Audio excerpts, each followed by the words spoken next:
So what we're trying to do here is solve a quadratic equation. I know it's quadratic because of the square, by a method called solving by square root. Now this is something that you'll actually be pretty familiar with. Solving just means we want to isolate the x, and so there's only about 2 or 3 steps to do this. My first step in getting the x by itself is going to be to add 49 to both sides. That's going to give me 4x squared equals 51.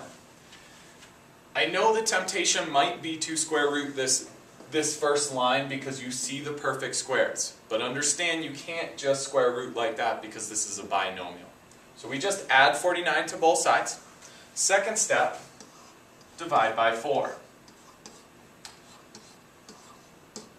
This is where it's important to be comfortable with improper fractions. We're just going to leave this as 51 over 4.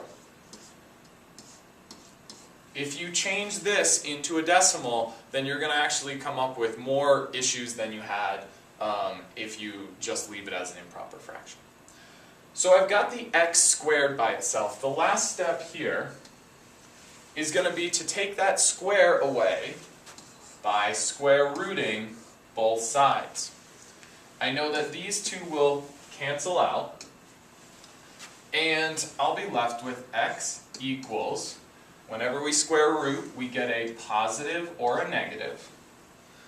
I don't know the square root of 51, so I just leave it as the square root of 51. And in fact, it can't be simplified either. You do have to check to see if you can simplify part of that. But I do know the square root of 4, and that is 2.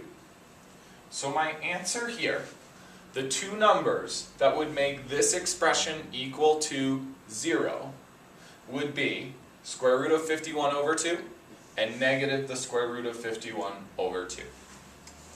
That is how you solve by square root.